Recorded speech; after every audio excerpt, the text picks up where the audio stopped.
সারা পৃথিবীর নয়নের মণি, নয়নের আরশ, প্রিয় নবী হযরত মুহাম্মদ সাল্লাল্লাহু আলাইহি সাল্লামের শুভ জন্মদিন।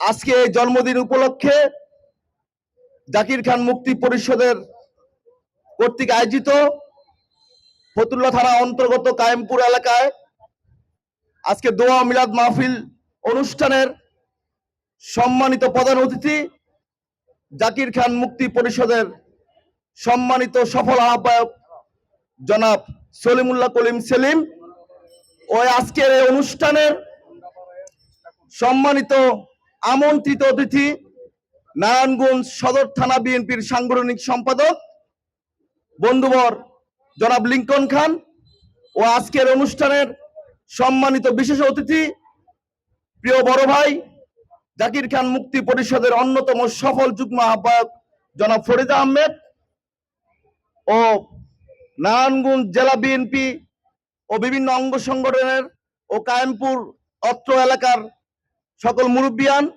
ও বিভিন্ন অঙ্গ সংগঠনের নেতাকর্মীরা সবাইকে আমার নেতা আমার অহংকার জনাব জাকির খানের পক্ষ থেকে সালাম ও শুভেচ্ছা।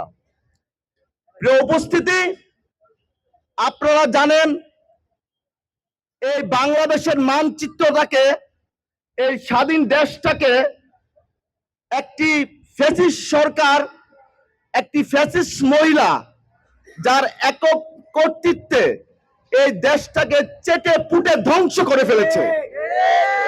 উপস্থিতি, আপনারা জানেন পার্শ্ববর্তী একটি দেশ ভারত থেকে উনি নাকি ফোন করে বলে যে আমি চট করে বাংলাদেশে ঢুকে পড়ব। এই ফ্যাসিস্ট সরকার হাসিনা আপনার উদ্দেশ্যে বলতে চাই, আপনি চট করে বাংলাদেশে ঢুকে পড়বেন আর বাংলাদেশের 18 কোটি ছাত্র জনতাকে সঙ্গে নিয়ে আপনাকে চট করে ফাঁসির মঞ্চে দাঁড় করিয়ে দেব ইনশাআল্লাহ। বাংলাদেশের প্রতিটা গণহত্যার বিচার বাংলার বুকে আপনাকে ফাঁসির মঞ্চে দাঁড় করিয়ে করব ইনশাআল্লাহ। উপস্থিতি, আপনার যত সাঙ্গপাঙ্গ আছে সারা বাংলাদেশে তাদেরকে নিয়ে আপনি বাংলাদেশের ছাত্র জনতাকে শুরু করে বাংলাদেশ জাতীয়তাবাদী দল বিএনপির অনেক নেতা কর্মীকে গুম করেছেন, গুলি করে মেরেছেন। আপনি ভাববেন না পৃথিবীর কোন প্রান্তে গিয়ে আপনি বেঁচে যাবেন। সারা পৃথিবীর সকল মানুষ সবাই গণহত্যার বিপক্ষে। তাই আপনি যে দেশে বসবাস করেন না কেন সে দেশের সরকারের সাথে কথা বলে আমরা আপনাকে কিভাবে বাংলাদেশে এনে বিচার করতে হয় সেটা করব ইনশাআল্লাহ। প্রিয় উপস্থিতি, আপনারা সবাই জানেন বাংলাদেশের আপসহীন নেত্রী দেশনেত্রী বেগম খালেদা জিয়া আজ অসুস্থ।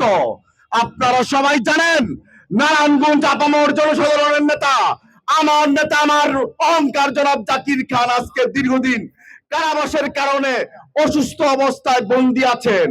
আপনারা সবাই আজ এই ঈদে মিলাদুন নবী উপলক্ষে আমাদের নেতা ও দেশনেত্রী বেগম খালেদা জিয়া ও নারায়ণগঞ্জের তারুণ্যের অহংকার জনাব জাকির খানের জন্য আপনারা প্রাণ ভরে দোয়া করবেন যাতে উনি অতি শীঘ্রই সুস্থ হয়ে আদালতের মাধ্যমে আদালতে ওনার যে মামলা হয়েছে সেই মামলার রায়কে মিথ্যা প্রমাণিত করে আপনাদের সকলের মাঝে উপস্থিত হতে পারে ইনশাআল্লাহ।